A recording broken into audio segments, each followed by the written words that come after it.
Whenever you're ready. Sports. I know. An activity played by people who are stronger, faster, or maybe smarter than you. So, you're probably asking, why should I care about sports? I don't play sports, I don't watch sports, and I'm not interested in sports. So, why should I care about sports? Well, what if I told you there was a sport-related hobby that everyone could play? And you don't necessarily need to be strong knowledge of sports or necessarily need to be interested in sports. This would be fantasy football. And yes, I understand. You might not know nothing about football.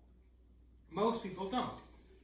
You don't need to know the rules of the game or the coaches or even the teams.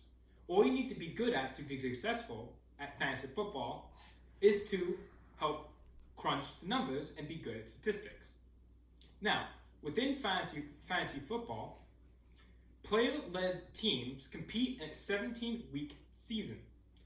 These seasons' culmination include a championship. Now, this championship can range everything from cash prizes to bragging rights. So that's one big reason why a lot of players play fantasy football, is for those bragging rights or for that money. Now, you don't necessarily need to play in a league that needs money. You can just play for fun if you want to. Now, each team is made up of NFL players who play on your behalf. Now, these NFL players are selected in a process called the draft.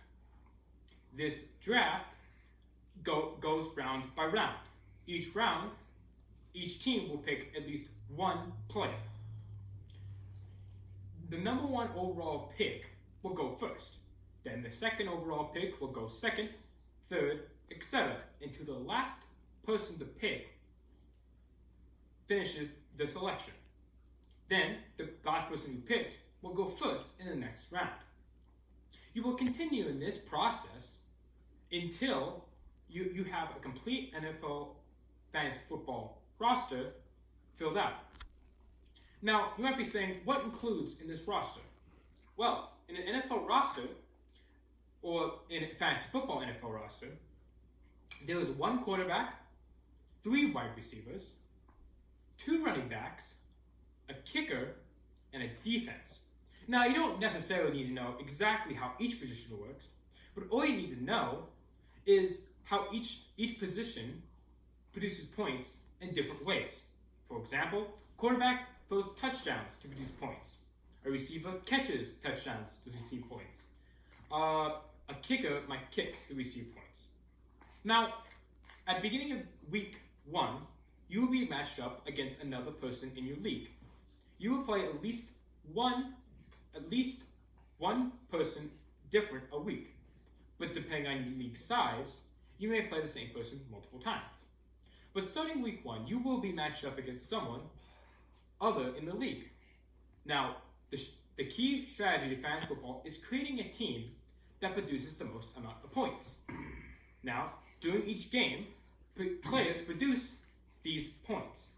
For example, if a quarterback throws a touchdown, he would receive 10 to 20 points, depending on how long he threw it and other scaling factors. Now, during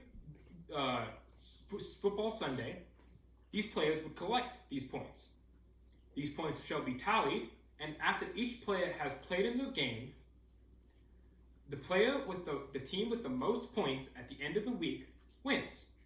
Now, nowadays we have computers that automatically calculate your points at the end of the week. So no need to worry about watching every single game or even watching your players to see who's producing what.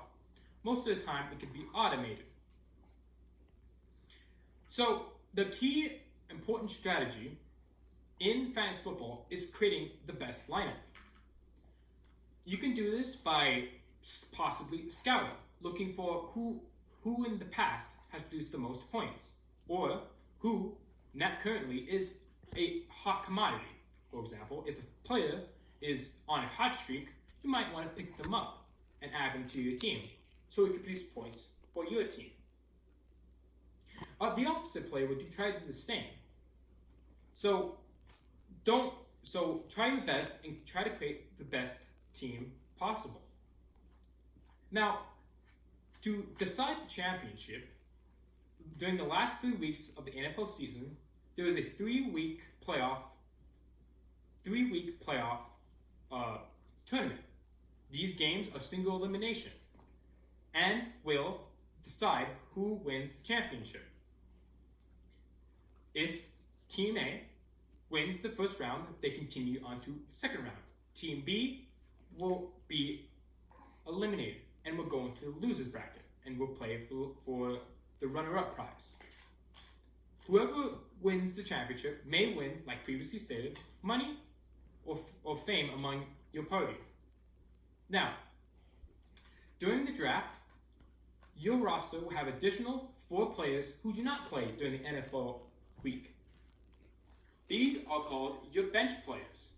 Now, bench players are additional players that you can use in a more flexible setting. For example, if one of your pro running backs gets hurt, you can replace them with a bench player.